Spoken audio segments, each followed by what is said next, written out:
us go back to some of the best moments of the year so far. And as boxing is again gathering plenty of headlines, isn't it, in the build-up to Usyk Fury 2, we're going to begin with The Knockout.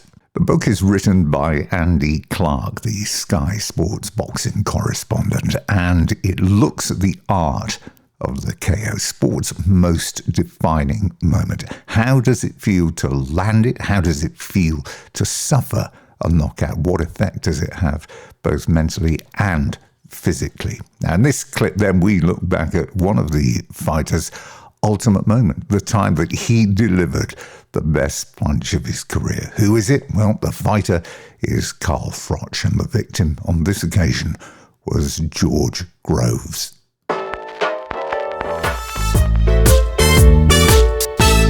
First event that we talk about, which produced one of the great knockouts of recent times. It's almost 10 years ago, isn't it? Today, 31st of May 2014, Carl Froch, George Groves. And not just the Froch punch, it's all the other ingredients, like you say, the rivalry, the stage, the knockout, the fairy tale end. It was Froch's last punch. George came back a few years later. So this is the first event we delve into.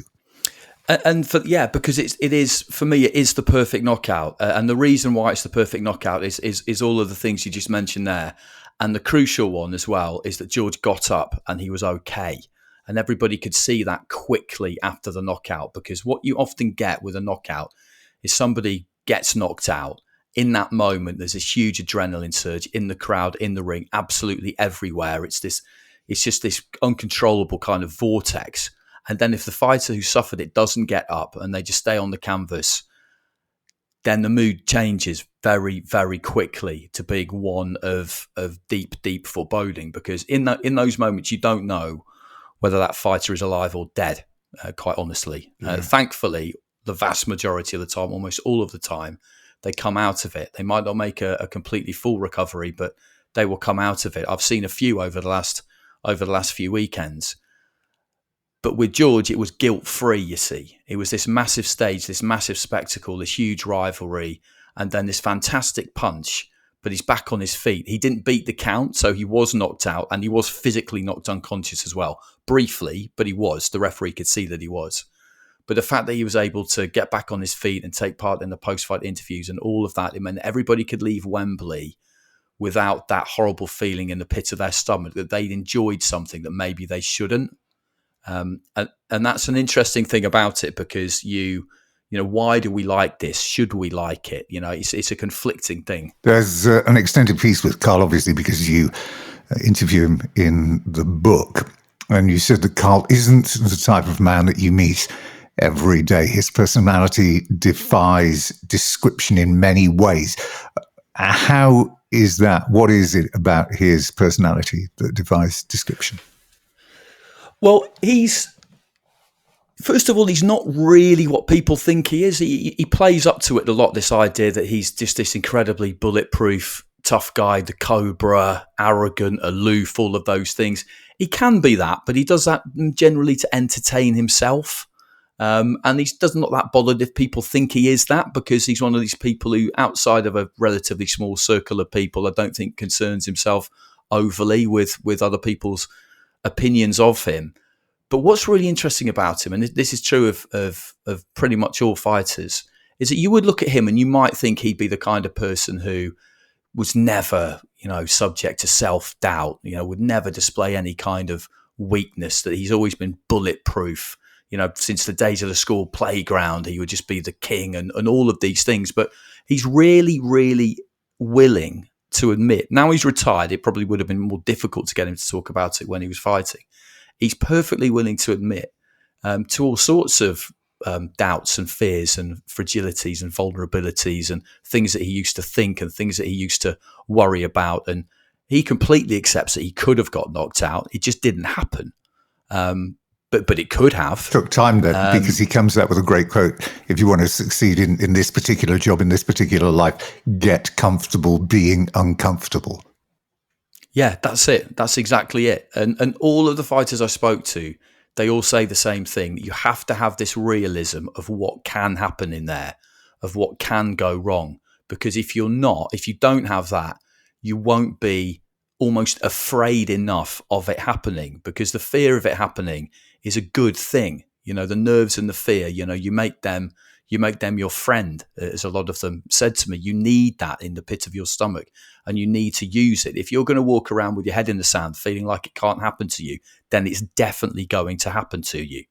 So it's this kind of gallows humor almost, to an extent, with them at times, that the knockout is this thing that is most likely in the post. It never happened to Froch, but that's just because that moment, as the doctor described it to me, where everything lines up, that didn't quite happen to him. And for whatever reason, physiologically or spiritually, you could argue, he was harder to knock out than your average fighter. And that's just kind of him. And best punch he ever threw, the body coiled, he said, on the right side, exploded like a golf swing or a tennis shot. But literally the best thing he ever threw. Yeah, absolutely. And it was the last thing he ever threw as well. Yeah. And that's just what made that so mega, because boxing is actually a high failure rate sport. Most of what they throw doesn't land, but they keep doing it, and they keep observing that technique and trying to get their feet in the right place and using their instincts and using their reflexes and just doing it and doing it and doing it, because they know that at any given point, if you catch somebody right, then that can be the result of it. Now, here's the thing. If you ask this question to everybody, they would come up with the same answer. And you say, so what did you do after you've knocked out George Groves, you've retired on a high, it must have been a great night, you must have partied until the middle of the next month. But there's a real mix of emotions. Not until the next day said that you realize what you've done. He appears very briefly at the party that they'd had in the rented house, couldn't sleep, got up at 5 o'clock and drove home. And there's a sense of almost anticlimax. And another quote, a standout quote there, was, the joy of winning is almost the relief of not losing. So you're not actually sure whether or not he's feeling great elation because he's just won, or huge relief because he didn't lose. Yeah, exactly. And they all kind of say the same thing on that front, because you work so hard for something. And this is why I think that although the knockout is this thing that is unimaginable to almost everybody who will read this book, apart from people who have boxed or who have taken part in some kind of professional fighting, it's actually a lot more relatable than people think, because what they're really afraid of is this ultimate humiliation, as they would see it, of getting knocked out. That's what they're afraid of. It's this gunfight that they're in, and one of them is going down. That's probably what's going to happen when you get to a high level, when you've got two people who are committed to winning by knockout. And when you knock them out, you're just relieved it isn't you. That's what a lot of them said. They're not afraid of physical pain. They're not afraid of the physical consequences of getting knocked out. Maybe they should be a bit more than they are, but they're not. What they fear is the embarrassment and the humiliation as they would perceive it. That's what was so difficult for Ricky Hatton after he got knocked out by Manny Pacquiao, and it took him an awfully long time to get over it. But mostly they don't really know what to do. And when you look at this picture in the ring, it's not jubilation normally. And often that is because they've knocked somebody out and they're not getting up, and then they'll celebrate, they'll jump onto the corner post, then they'll be told, oh, you need to just kind of take it down a notch. I mean, that was exactly what happened with Jamie Moore against Matt Macklin. With Tony Bellew, he just completely admits he almost just went blind almost. He didn't know what to do. He's just running around the ring screaming. But he says the same. He just said it was a relief.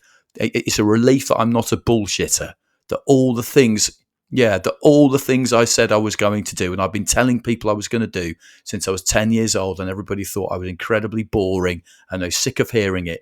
I knocked Makabu out, and all the things I said I was going to do, I'd done.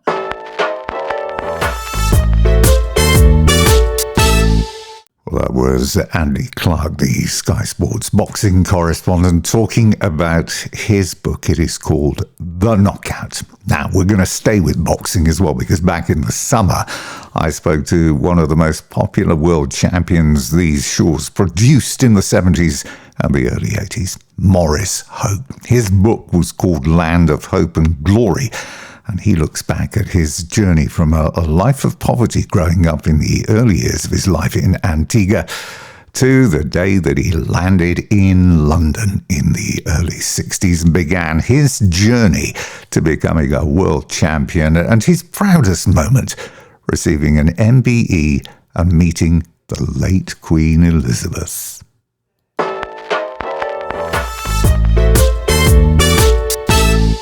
So tell me, Christmas time then, even for you growing up then in the 50s and 60s, there was no Santa Claus or anything like that. You said you didn't even know that Santa existed until you came to England. That's correct. No such things. And, that's another reason why we loved England, because, we realized what Christmas was really all about, and we enjoyed it very much. As soon as one Christmas is over, we're looking forward for the next one. It was such fun. And the present and prizes that we used to get, it was like we were in another world altogether. Paradise, in fact. So your parents sent for you, and there was a choice, wasn't there? I mean, usually most people would go over on the boats because the flights were too expensive, but you then ended up getting a flight ticket, so you were going to fly to London. I mean, this must have been an amazing experience. I mean, the whole build-up to this, to getting on an aeroplane and flying halfway around the world. It was like a dream come true. We never believed that. In fact, we were so lucky because the first three that they sent for, my brothers, first three, they went on the boat. They went on the boat. But by that year, because the money, wasn't flowing at the time, they said that they enjoyed it very much so, because it took a few weeks to reach England, innit? So they spent a good amount of time on the boat that they never saw. But by that time, my mother and father had, got a proper job, and they saved their money. And then, the next lot of kids, which myself, my brother, and my sister, three of us, we were fortunate enough to go on the plane, and what an experience. I never thought that the plane was so big, because, the nearest that you've got to a plane was in the backyard in Antigua, when you're looking up. We never used to go to the airport and saw how big the plane is. So we were quite amazed, to sit down in the plane and see how it all worked. Very fortunate we were. And it only took us, just 1 day to reach, whereas the others, it took them 2 weeks, didn't it, on the boat. And the big thing, wasn't it, when you got on the plane, they served you all this food, drinks, sodas, breakfast. It was like living in a luxury cocoon for 18 hours. That's correct. Yeah, that is right. We never believed, things like that would happen. And of course, my sister and my brother, who was with me, in fact, we all had seconds, didn't we? And those first experiences of landing in England, and you see all of these people walking around, and obviously white people, all with different hair colors. This was a big thing. You'd never seen anybody with ginger hair. Never, not in a million years. And I realized, that's what the world is all about. It certainly opened my eyes, and I was really fascinated. So was my brother and my sister. We've never seen so much white people and the different hair. Some of them was even ginger, wasn't it? They couldn't believe that was happening. And we realized that coming from Antigua to England is like a different world. But you live and learn, don't you? Good education. You open your eyes, and I always remember that moment up in the sky and coming up at the airport and seeing all those different colored people, like you said, with ginger hair, black hair, blonde hair, and amazing, and all together. I could never forget that time that we landed in Heathrow.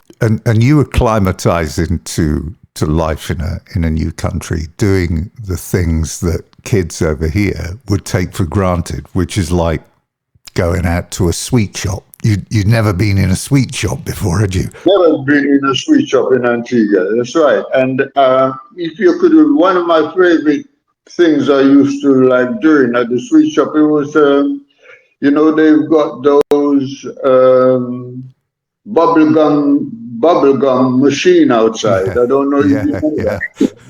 Remember. And what used to fascinate me, us in fact, you put your money in and you turn, but they had a special choice there for you. One of them, you put your money in and after 2 turns, you get a double, don't you? It comes out twice. So, we used to, because of that, we used to put all our money in there just to get that double. What did you think of the local food? You became a bit of a fan, didn't you, of pie and mash and fish and chips? That's right, yeah, that's right. And the jelly deal, there's a jelly deal. They used to have a special shop there in East London, in Hackney, by Ridley Market. I don't know if you've heard of the market. Yeah. And just outside there's a jelly deal shop, And eventually I got to know the owners, and eventually they were good supporters of mine coming to see all my fights in the boxing. 2 brothers. I hope they're still alive, and kicking and listening to this interviews.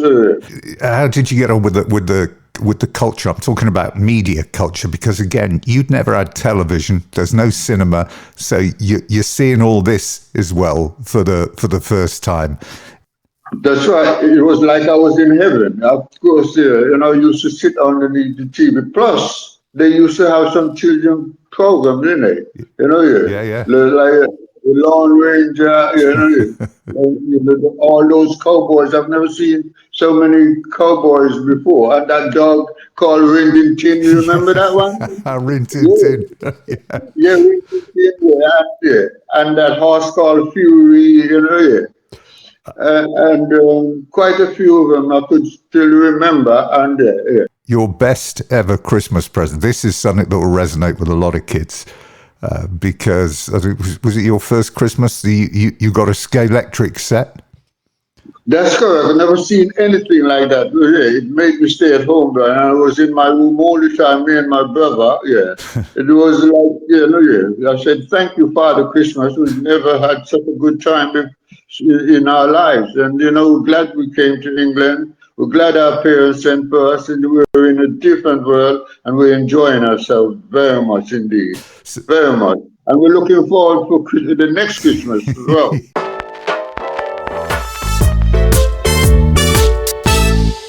Well, that was Maurice Hope talking about his book, Land of Hope and Glory. It's a really, really good book. Now, one of the most popular books that we featured at the beginning of the year was Gary Newbon's book, titled simply Newbon Bloody Hell.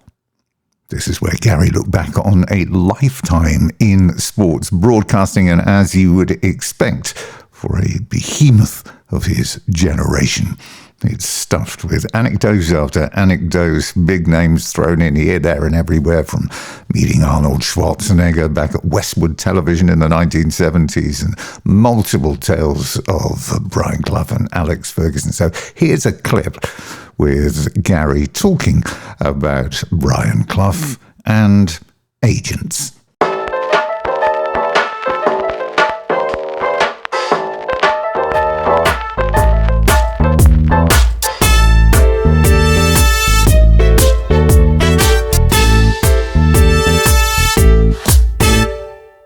Clough could not have coped with agents. There was one agent who he's just looks after Gary Lineker and a few of the great broadcasters.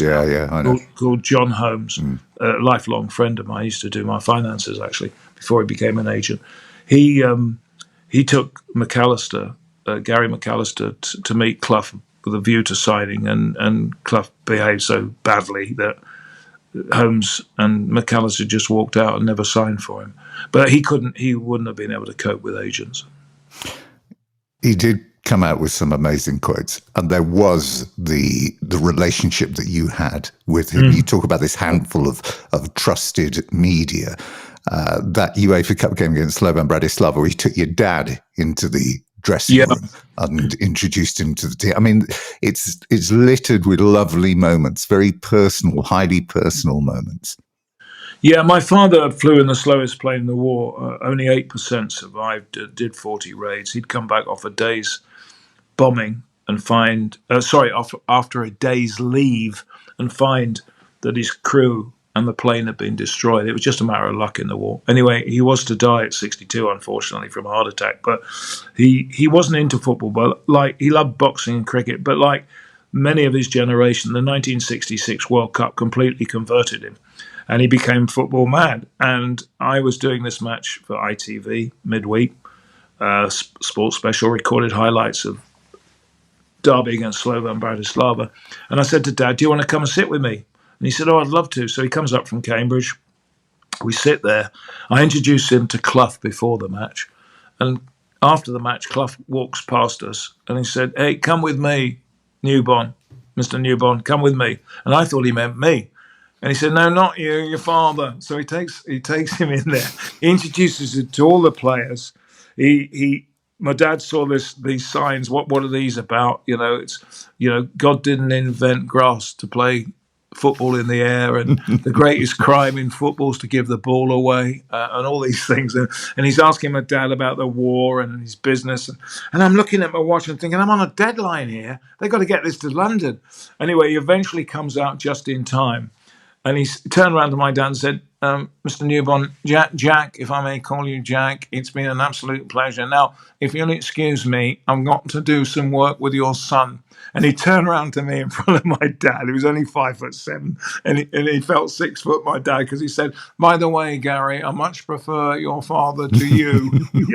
Lovely. I was so grateful, honestly. It was wonderful. I mean, my dad died, I suppose, about 5 years later, and I thought, well, Cloughie was terrific. And then when I had a stroke, he wrote me the most beautiful letter, short as it was, just saying, and he never really wrote letters. He just said, "Gary, get well soon. We love you, Brian and Barbara Clough."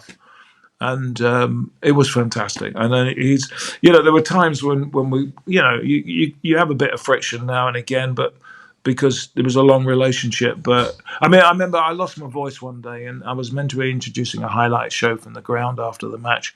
And I turned up and I'd lost my voice, and my wife said, "You can't do it." And I said, "I'm not letting anybody else do it." So I turned up, and the first bloke I bumped into was Clough. "Morning, Brian. What's the matter with you?" I've lost my voice."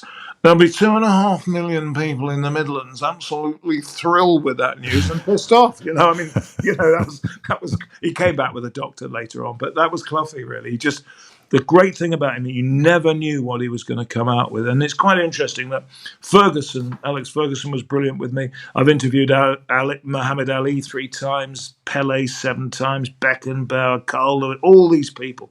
Great names of sport. I've been very lucky. Number one, they asked me, Brian Clough. Always the most intriguing interviewee. He didn't know what he was going to do, where I was going to be with him. An amazing guy. He had everything, really, good and bad, but wonderful. And of the millions of quotes, by the way, in this book. Yeah. I think the one that literally made you laugh out loud, because I hadn't heard it before, and you've heard many of them, is when Martin O'Neill asked him, "Why do you keep playing me in the second team?"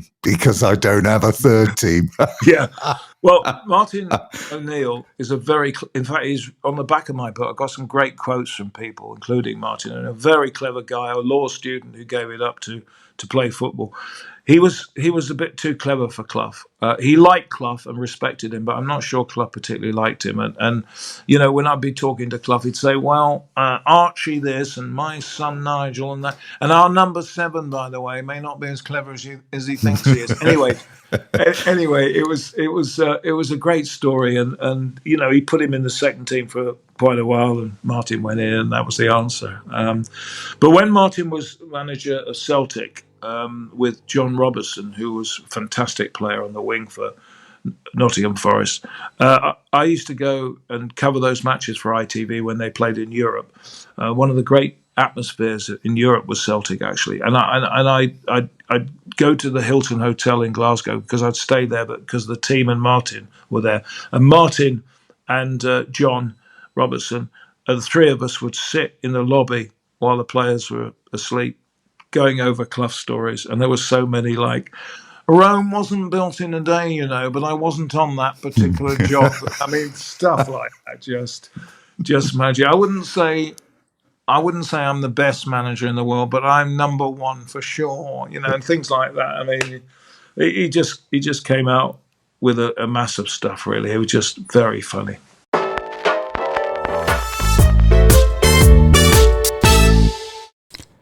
Well, that was Gary Newbon from earlier on this year, recounting tales from his 50 years as a broadcaster. The book is called simply Newbon Bloody Hell. It's available now, full of very amusing stories and plenty more Brian Clough anecdotes in that book as well. Now, back in late September, we spoke to David Cleed, whose book Just One More Goal was released, and looks back at his 60-plus years in football. Now, back in the 80s, after these successes that he'd had with Luton Town, David moved to Tottenham Hotspur and put together one of the club's most exciting teams to watch, with Clive Allen. Remember having that incredible season, scoring 49 goals. But then the story took a somewhat darker turn when unsubstantiated tabloid allegations were made public in the tabloid press about his private life. And this ultimately led to his stepping down from Tottenham Hotspur. And in this clip, David discusses what was the darkest period of his life.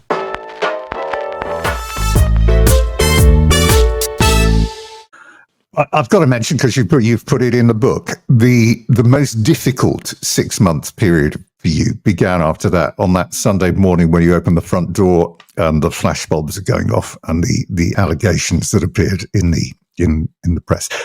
Knowing what we know now about the way in which the tabloid press used to go about acquiring stories, have you ever thought in the years that have gone by that you could revisit that to right an obvious wrong that had been done?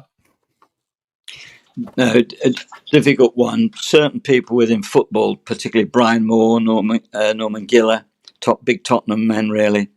And they said, football's your life, you've got to get on with it. I remember later on, various people, and I can name 2 people who were never, ever named, who took out injunctions, but there was a couple of people, footballers, I think Ferdinand and Giggs took out injunctions.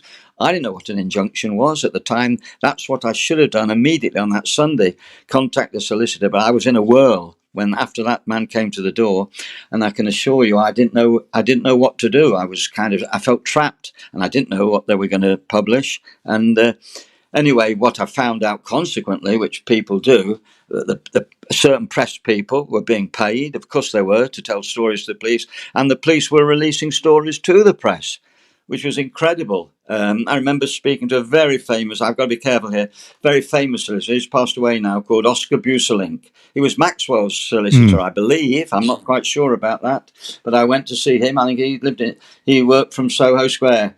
And I always also, which I haven't put in the book, there was a letter from a relation, evidently, whether it was a truthful letter, a relation of the girl that fabricated some stories which weren't true. They were complete lies. I never met the person.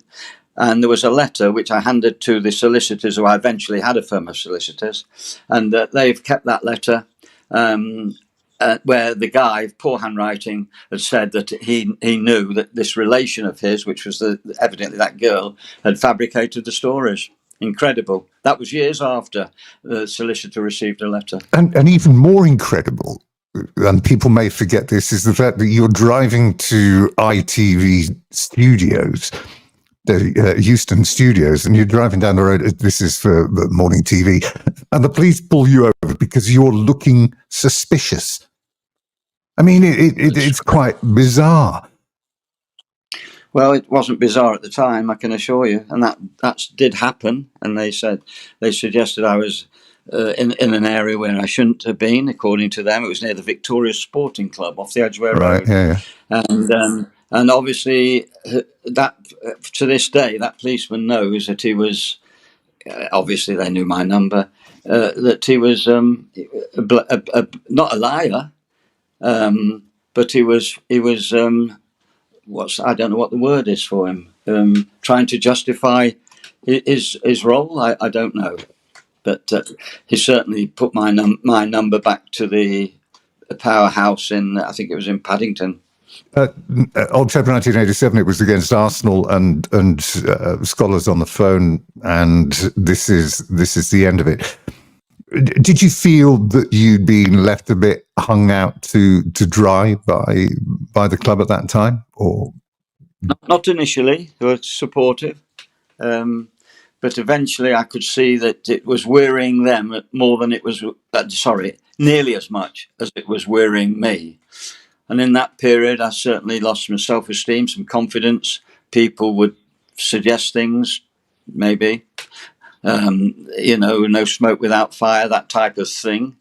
And it got more difficult, and it got so difficult I felt I couldn't maintain the position that I was in without it becoming even more. It was very uncomfortable. And it was put by two directors, Alexio and Scholar, with no one in my presence. And basically, when I look back on it, must have been I felt so weak body wise, and I just wanted the whole thing finished. And I signed a piece of paper, and I shouldn't have signed it. I should have said no, I'm not. If I would have had a really good really good person alongside me, I would have said, no, I'm not signing that. Either sack me or we continue. But I didn't. I resigned. And it was in the best interest of the club as at that moment. And Terry Venables, of course, was on the doorstep. And I knew they'd met him previously. I was told they'd met him previously by a man called Bob Driscoll of the Star. I remember him coming to see me. Said, they're speaking to Venables. This was before I left. They'd been speaking to Terry. And Terry took over and didn't do very well. He had a very poor season, and his saving grace before he fell out with the powers that be, Scholar particularly, and then he had a problem with Sugar, didn't he, when Sugar came in? But I think after the cup final, which they won in '91, I think Terry took over at the time. And I remember Scholar saying to me, I was doing a commentary on the final. They won the final, and Scholar said to me, I always remember he had that black and white scarf on, and he said to me, it looks as though I've been beaten or I've lost and Terry took over. He knocked Scholar off his perch.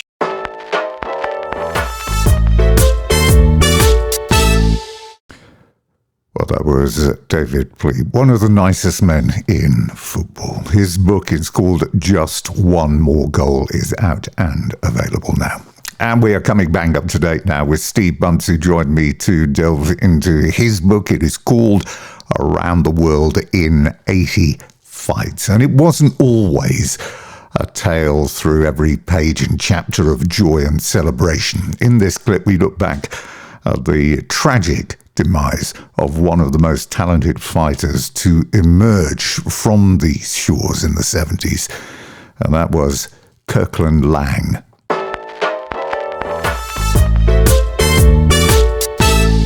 One of the saddest tales, I think, in the book, surrounding one of the most talented or gifted, I think was the word that you used, fighters that the country ever produced, hailed from Jamaica, and I'm talking about Kirkland Lang. Yeah. Who had that career from 75 to 94 when he went out on that defeat to Glenn Catley.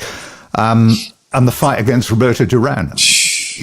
Quite incredible, from arguably you'd say from nowhere to taking on one of the legends of the ring, even at that time. And it should have been the platform for him, surely, to go on to huge global success, a lot of money, and a great life. But it never happened. No, we think that he fought when he beats Duran, and most people you speak to in boxing say, "Oh yeah, but that was a past Duran." Well, hey, was it peak Duran? I don't know, but he had some unbelievable fights and wins and made fortunes after that. That wasn't a faded shot to bits Duran, and it was also wasn't a Duran who was in bad shape and had taken a fight at 2 weeks' notice. We know, and we knew at the time, and you can read the contemporary reports from the newspapers, the American newspapers, and I've compiled those over the years because I particularly like this fight. You can read the contemporary reports, and Duran was, he was aiming to get in the mix with Leonard again, and with what's his face, Hearns, and Hagler was on his horizon, all stuff that did come to fruition, and Kirkland Lang fights an unbelievable fight. That's a great fight. It's not a guy running. It's just an incredible fight. It's one of the greatest wins ever by a British boxer overseas. Certainly the greatest win by a British boxer overseas in a non-world title fight. And Kirk then vanishes. Well, he doesn't really vanish. He just goes to Hackney, hangs out in his flats and smokes as much dope as possible. And he watches all these things fall apart. For there's another reason. There's another instance, a guy who should be fighting for a world title gets incarcerated. I write about him in the book. And then Kirkland Lang, who's still getting stoned, has to watch as Roberto Duran steps in and wins the world title. Against Davey Moore, a guy called Davey Moore at Madison Square Garden, and makes a couple of million, and then 18 months later, or whatever it is, gets 10 million for fighting Marvin Hagler, and Kirk eases his way back, goes back to America and gets brutally stopped. He ends up being hospitalized for $2,000 or $3,000. And by the time Kirk's cleared his head, Duran's back in the mix, having made $25 million since they last met, and Kirk's, basically penniless. That was a mad meeting that I write about in that book. It was a 10-minute film I made for the BBC. And it got me in all sorts of troubles. I write about it in the book because Kirk's family, basically after I interviewed, I tracked Kirk down. It took me 2 days to track him down. It's an amazing story, all true story. I've got my BBC regulation stab vest on, and I'm out on the streets of Hackney at midnight. Eventually track him down, pay him a few quid, buy him some beers. We get drunk on a bench. Lovely story. Wrote about it in the paper. Massive, beautiful 10-minute film. Should have won an award. Wasn't even entered. I mean, if you watch that now, it's the most beautiful piece of film. I love it. It's the only thing. It's the greatest thing. It's the most proud of anything I've done